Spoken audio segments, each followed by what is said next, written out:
ఏరువాక ప్రేక్షకులకు స్వాగతం. అంతర పంటగాను ఆహార పంటగాను వైద్యానికి ఉపయోగించే బొప్పాయి నారుకు సంబంధించి బొప్పా సూరిబాబు గారు తన అనుభవాల్ని మనతో పాటు పంచుకుంటారు.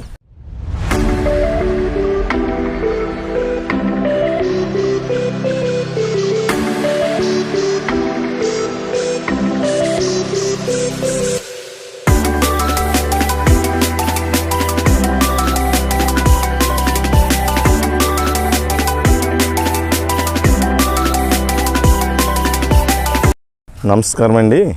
నా పేరు వను సూరిబాబు అండి. మాది ఆలమూరు అండి. డాక్టర్ అంబేద్కర్ కోనసీమ జిల్లా అండి. నేను 1993 నుంచి బొబ్బాస్ వ్యాపారం చేసుకుంటా అండి. నేను ఇలా ఒక మొక్కలు అయ్యి అనంతపురం తెస్తుంటే రైతులు ఇబ్బంది పడుతున్నారండి. నేను అనంతపురం అక్కడ రైల్వే కూడిని తెచ్చుకునేవారండి. అదేమి కాకుండా నేను ఏం చేస్తానంటే మా ఊర్లోనే పెడితే ఈ నర్సరీ అది ఇక్కడ చుట్టుపక్కల వాళ్ళందరికీ కూడా బొప్పాయి తోట వేస్తారు. మనం ఎక్కడి నుంచో దూర ప్రాంతాన్ని తెచ్చుకోకుండా ఇక్కడే తేవాలని ఈ లోకల్లో వ్యాపారం చేయాలని ఆలోచనతో ఇక్కడ నేను 1994లో ఇక్కడ నర్సరీ స్టార్ట్ చేశానండి. ఫస్ట్లో పెట్టేటప్పుడైతే నేను ఫస్ట్ రోజుకి వచ్చి 1000-2000 వెళ్ళేయండి. ఇవాళ ఒక రోజుకి వచ్చి 30,000 నుంచి 40,000 మొక్కలు సేల్స్ వెళ్తున్నాయండి. ఇది వచ్చండి మనకి మేలో గింజ నాటుతామండి. జూన్ నుంచి మొక్క డెలివరీ అయ్యి జనవరి వరకు ఈ మొక్క రైతులకి అనుకూలంగా మేము ఇక్కడి నుంచే డెలివరీ చేస్తుంటాం. ఎక్కడికంటే మన తెలుగు రాష్ట్రాలు 2 రాష్ట్రాల్లోనే అండి. ఏమండి ఇప్పుడు ఇది తైవాన్ రెడ్ లేడీ 786 అండి. ఇది మొత్తం మన ఇండియాలోకి పూనా నుంచి తీసుకుని వస్తామండి. ఇది మేము దానికి డిష్ వాటర్ అండి. నాది ఆనంద్ ఎంటర్ప్రైజ్ అని మేము డీలర్షిప్ తీసుకున్నామండి. ఇది ఎక్కడి నుంచో తెస్తుంటే కొద్దిగా డూప్లికేట్ వస్తుందని ఈ డూప్లికేట్ అది అంటున్నారని మేము డైరెక్ట్గా కంపెనీ వారితో మాట్లాడి ఒక నోయా తైవాన్ 786 వారితో మాట్లాడి నేను డీలర్స్ తీసుకునండి నా సొంతంగా సీడ్ని నా కంపెనీ నుంచే తెచ్చి నేనే ప్రత్యేకంగా 786 పెడతానండి.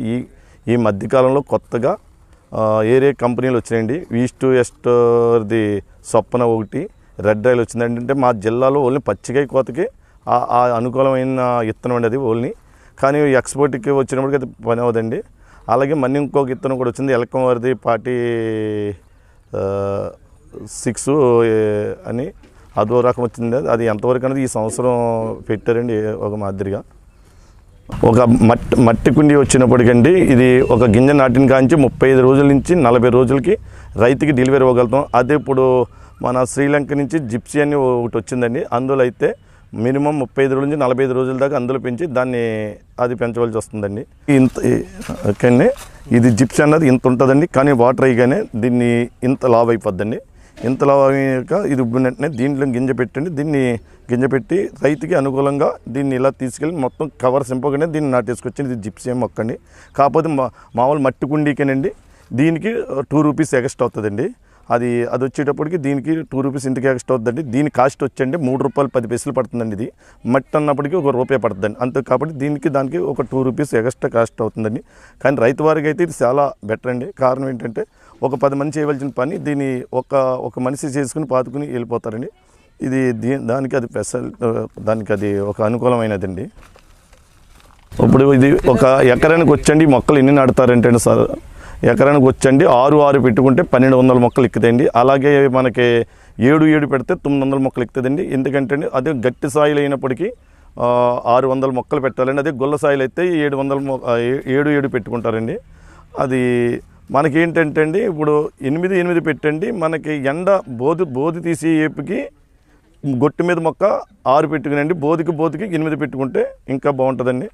రెండోది వచ్చండి మనకి అది ఎకరానికి వచ్చండి మనకి మెయిన్ ఏంటంటే అండి ఎకరానికి వచ్చే ఖర్చు ఎంత అవుతుందంటే అండి అది మనకి ఖర్చు అంటే ఫస్ట్లో మాత్రం ఇది ఇప్పుడు ఈ బొప్పాయి అనేది కొంచెం వైరస్ వచ్చే లక్షణాలు ఎక్కువ ఉంటాయండి చలికాలంలో వర్షాకాలంలోనూ.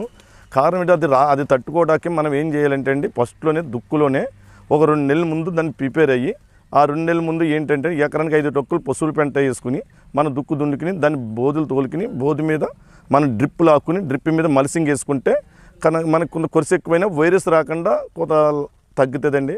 మెయిన్ ఇంకోటి ఏంటంటే అండి మనకి లేబర్ ఛార్జీలే కాదు ఏదైనా మనకి నీరు ఎంత కావాలో అంత పెట్టుకోవచ్చండి.